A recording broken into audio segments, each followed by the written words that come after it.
Tonight, imagine waking in a city where there are no coins in your pocket. There is no purse filled with stamped metal, no banknote folded beneath your clothing, and no number glowing on a screen. If you walk into a market, there is nothing you can simply count out and call modern money. And yet the city around you is already trading. Grain is arriving, wool is being measured, and workers are receiving rations. Silver is being weighed on balances, while scribes press marks into clay so that deliveries, payments, and debts can be remembered after the people involved have gone home. For most of tonight, we will stay in Babylonia in the early second millennium, before the Common Era, long before coinage became part of daily economic life here. But twice, we will step outside this imagined day. We will look backward to much earlier administrative tablets from Uruk, and later, near the end, forward to the first centuries of coinage in Western Anatolia. Keeping those moments separate matters, because the history of money did not happen all at once. The first surprise is that this world is not as moneyless as it seems. A familiar story says that economic life began with barter. One farmer has grain but wants wool. A shepherd has wool but wants oil. Someone else has oil but needs a tool. Everyone searches for the perfect swap, and eventually money appears because direct exchange is inconvenient. Barter certainly existed. People could exchange one useful thing for another, but the evidence from ancient Mesopotamia shows something much more organized than a city full of people endlessly trying to swap goats for bread. Long before true coins, people were already using weights, measures, written accounts, commodity distributions, credit, debts, silver by weight, and quantities of grain to organize economic life. So tonight, we are not entering a world before value. We are entering a world before coins. The distinction matters. The morning air is still cool when you step into a narrow lane between mud brick buildings. The city is beginning to wake. A donkey is led past a doorway. A worker carries a basket. Somewhere nearby, grain is being poured into a storage vessel. Beyond the built-up streets, canals carry water toward cultivated land. Barley is one of the quiet foundations of this economy. It feeds people.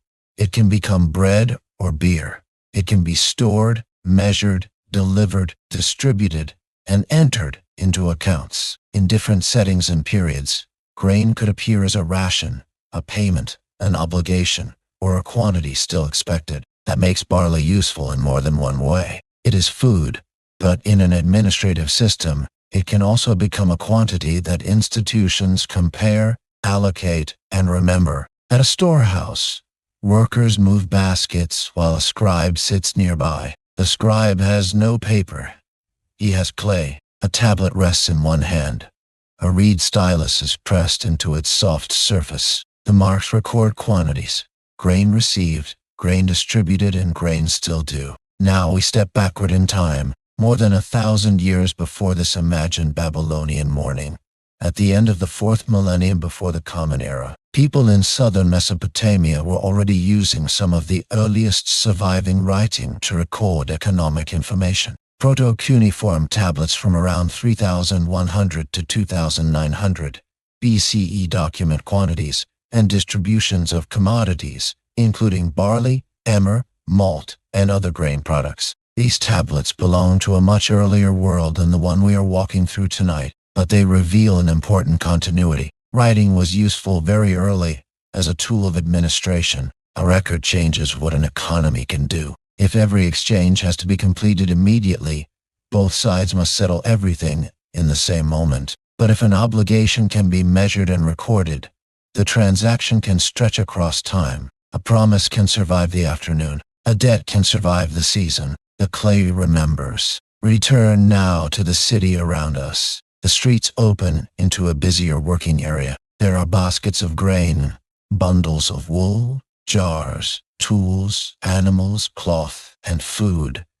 People inspect goods, carry loads, speak to one another, and wait for quantities to be measured. Some exchanges may be direct. One useful thing can still be exchanged for another, but that is only one part of the system. A household may receive grain. An obligation may be expressed in silver. A loan may be written down and settled later. Goods can be compared through agreed measures, even when no stamped coin changes hands. Different forms of exchange can exist beside one another. Economic systems do not always replace one another in a neat sequence. Direct exchange, commodity distributions, credit, accounting, and weighed metal can overlap. Now you reach a quieter table where a balance has been set out. Here, silver enters the story, but not as silver coins. There are no familiar round pieces stamped with the face of a ruler. Silver is valued by weight. Small pieces of metal can be placed on one side of a balance. Standard weights sit on the other. The beam rises, trembles, and slowly settles. The important idea is measurement. Two pieces of silver do not need to look identical if their value can be assessed through an accepted weight standard. This is where a familiar word becomes unfamiliar. Shekel. Today, the word sounds like the name of a currency. In ancient Mesopotamian accounting, the shekel was first and fundamentally a unit of weight. Its precise standard could vary across time and place, but the principle is clear. A text could describe silver in shekels without referring to a standardized, stamped coin called a shekel. The number described a measured amount.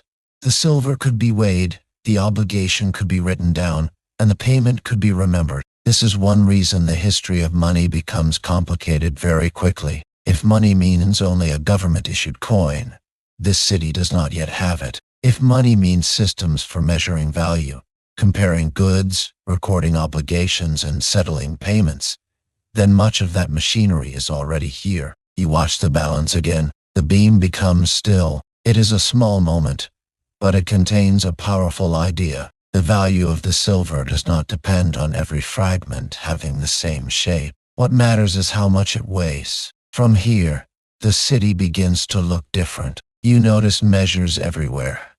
Grain by capacity, metal by weight, land by measured extent, and goods by standardized quantity.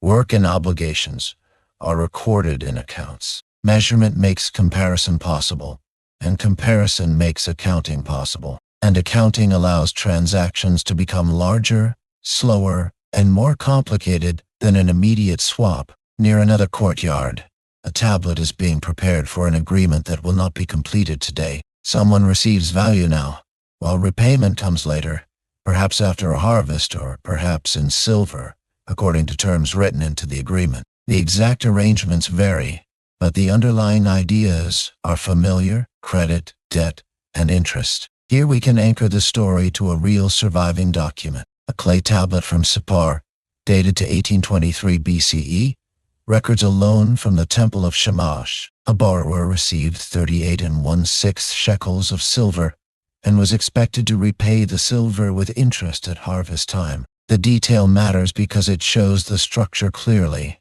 Value moves now, while settlement happens later. The transaction can exist across time because the amount is measured, and the obligation is recorded within an institution people recognize. No coin needs to pass from hand to hand.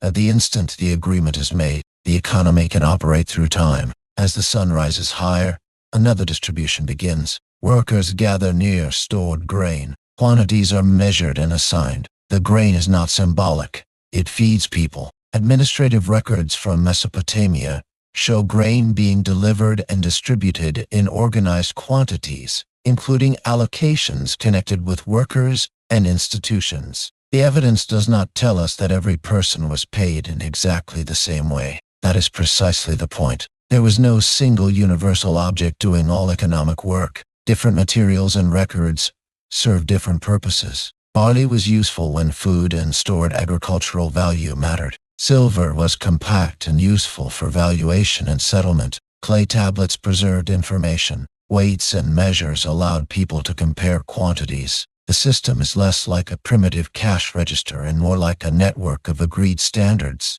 And the farther a transaction stretches through time, the more important those standards become. A person does not have to hold the grain represented by a tablet at every moment. The tablet is not the grain. The written quantity refers to something beyond itself. Later in the day, you stop beside a scribe finishing another small document. He turns the clay in his hand. Only a few lines occupy the surface. The object is tiny, yet it may represent a quantity of grain much larger than the tablet itself, or silver that is not physically present in the room, or work already performed, or an obligation that will not be settled until later. This is abstraction made physical. The clay is not the grain. The clay is not the silver. The clay is a record about them. That may be one of the most important ideas in the long history of money. Value can be represented, not perfectly or universally, but reliably enough for people and institutions to coordinate over distance and time. A mark can stand for a quantity. A quantity can stand for an obligation. An obligation can survive the moment in which it was created. The afternoon begins to cool. The market grows quieter. Some goods return to storage. Animals are led away. Workers carry the last loads through the lanes. But the day's economic life does not end when the stall's empty. Some transactions are complete, while others remain open. A debt recorded today may remain unpaid until harvest. A grain allocation may appear again in another account. Silver may remain stored while a measured amount of it continues to exist in a written obligation. Economic relationships outlive the market day, and every method has costs. Grain is useful, but it is bulky and perishable. Moving large amounts takes labor and storage. Silver is compact, but uncoined silver must be weighed and assessed. A balance and trusted weights matter. Written agreements preserve information, but they depend on people who can produce, read, store, and recognize those records. No system removes every inconvenience. It simply moves the difficulty somewhere else. Now, for the second time tonight, we leave our Babylonian day. We move forward more than 1,000 years. In western Anatolia, around the 7th century before the Common Era, some of the earliest known electrum coins appeared in the Lydia-Ionia region. They were made from electrum, a naturally occurring mixture of gold and silver. These early coins were irregular in shape, but they were made to regulated weight standards and marked with designs and punches. The innovation was not that precious metal had suddenly become valuable. People had been weighing precious metal for centuries. What changed was the object. A piece of metal could now arrive already produced to a recognized weight standard and marked in a way that distinguished it from anonymous bullion and placed it within an accepted coinage system that could reduce some of the repeated measuring and assessment required when using anonymous pieces of bullion. Counting standardized pieces became useful in situations where weighed metal had previously required more individual handling. But coinage did not create economic life out of nothing. It entered a world already filled with measurement, accounting, commodities, credit, debt, and institutions. The jingle comes late, while the logic arrives much earlier. Night settles over the Babylonian city once more. The lanes become darker as storehouse doors are closed. The balance is put away. A scribe places finished tablets with other records. Most of the objects around him are ordinary. A basket, a weight, a jar, a lump of silver, and a small piece of clay. Yet those ordinary things allow people to solve an old and difficult problem. How much was delivered? And how much is owed? How much is one thing worth compared with another? How can an agreement survive after the people who made it have walked away? Ancient Mesopotamians answered those questions in more than one way. With grain and silver, with weights and measures, with institutions, and with marks pressed into clay. Some tablets were discarded, while others were stored or hardened by fire. A tiny fraction survived long enough to reach us. A barley distribution, a silver loan, an account, or a measured obligation could survive in documents that were ordinary to the people who made them but extraordinary to us, because they reveal something easy to forget. Money is not only an object, it is also a measurement, a record, an obligation, and a shared expectation about value. Coins eventually make some of those relationships easier to carry in the hand, but long before metal learned to arrive stamped and standardized, people had already learned to make value measurable and memorable. Somewhere in the darkness, a clay tablet rests among other records. It is small enough to hold in one hand. There is no portrait stamped into it, no coin, no banknote, and no number glowing on a screen. There are only marks pressed into clay, yet those marks may refer to food, silver, labor, delivery, payment, or debt. They connect one moment to another. And in that sense, the world before coins is not a world before economic value. It is a world where value has already learned to be measured, recorded, owed, and remembered. Money simply has not learned to jingle yet.